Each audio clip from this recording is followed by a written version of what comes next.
Hi நண்பர்களே, வாங்க weekend picnic போகலாம் அப்படின்னு சொல்லிட்டு நாங்கள் எல்லா ஸ்டாஃபும் சேர்ந்து எங்கள் ஐலண்டுக்கு ஒரு எண்டுக்கு நாங்கள் பிக்னிக் போனோம்.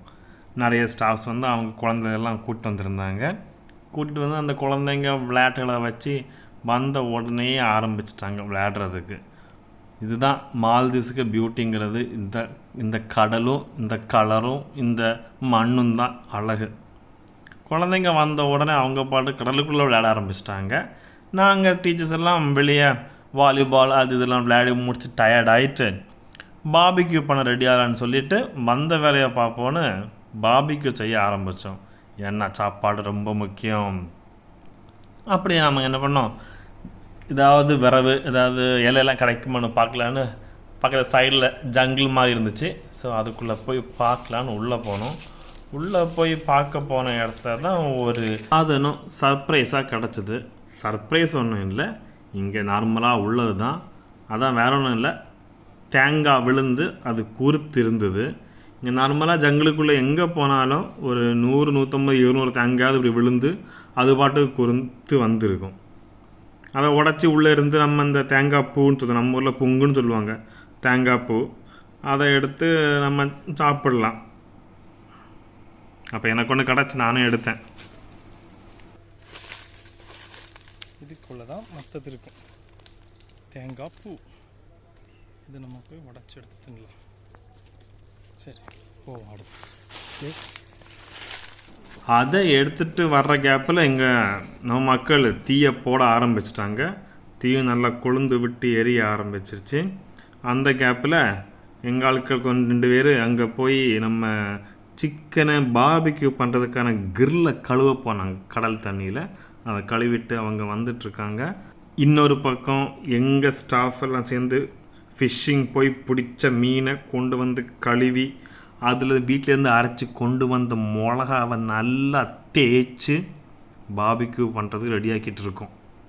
ஒரு பக்கம் தீ போட்டுட்ருக்காங்க, இன்னொரு பக்கம் மசாலா தடவிட்டுருக்காங்க. அவங்களுக்கு கொடுத்த வேலையை எல்லோரும் கரெக்டாக பண்ணிகிட்டு இருந்தாங்க. நான் ஒவ்வொரு இடமா போய் வீடியோவும் ஃபோட்டோவும் எடுத்துகிட்டு நான் பாட்டுக்கு தெரிஞ்சிட்டு இருந்தேன். இது கார்லிக் ப்ரெட்டு, கார்லிக் பேஸ்ட்டு வீட்டிலேருந்து ரெடி பண்ணி கொண்டு வந்து அதை தடவி இதையும் தீயில் போட்டு டோஸ்ட் பண்ணி நாங்கள் எடுப்போம். Wait and C. ஓகே, போட்ட சிரட்டை எல்லாம் எரிஞ்சு கனலாயாச்சு. இனி மீனை வைக்கணும். நாங்கள் செட் பண்ணி கொண்டு வந்த கிரில்ல எல்லா பெரிய முழு மீனையும், இது ரீஃபிஷ்ன்னு சொல்லுவோம், இதெல்லாம் எல்லாத்தையும் அப்படியே செட் பண்ணி வச்சு மசாலா சும்மா கம்மன்னு சாரமாக போட்டு அப்படியே வச்சுருக்கோம்.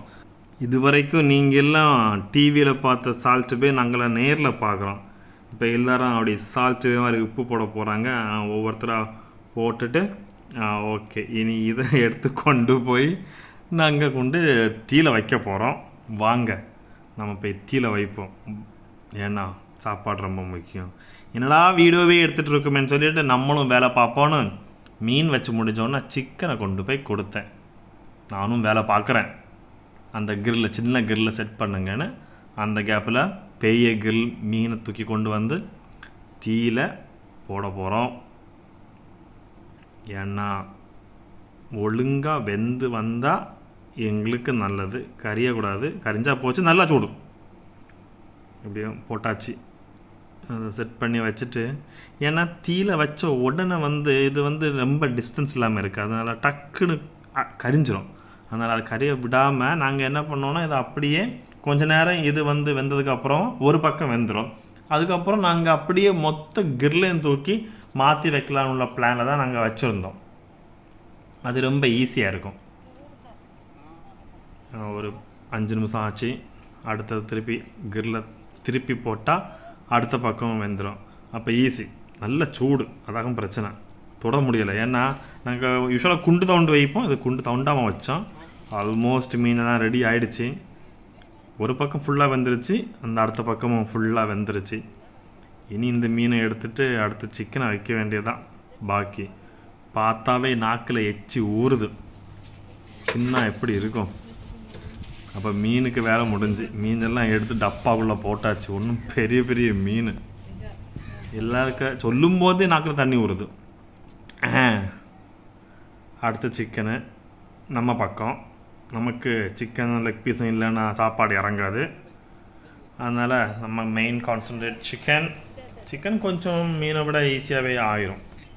இப்போ சிக்கன் முடிச்சுட்டு ப்ரெட்டை போட்டோம். ப்ரெட்டையும் டோஸ்ட் பண்ணி எடுத்துகிட்டு எல்லாத்தையும் கொண்டு போய் செட் பண்ணி வச்சோம். வீட்டிலேருந்து கொஞ்சம் சேலட்டு, அப்புறம் டேட்ஸு, அப்புறம் ரைஸு இதெல்லாம் கொண்டு வந்திருந்தோம். முக்கியமாக ஒரு மால்தீவியன் ட்ரெடிஷ்னல் ஃபுட் ஒன்று உண்டு, ரிகாக்குரு, அதையும் கொண்டு வந்திருந்தாங்க. ஏன்னா அவங்களுக்கு, இந்த ஊர் மக்களுக்கு அது இல்லாமல் சாப்பாடு இறங்காது.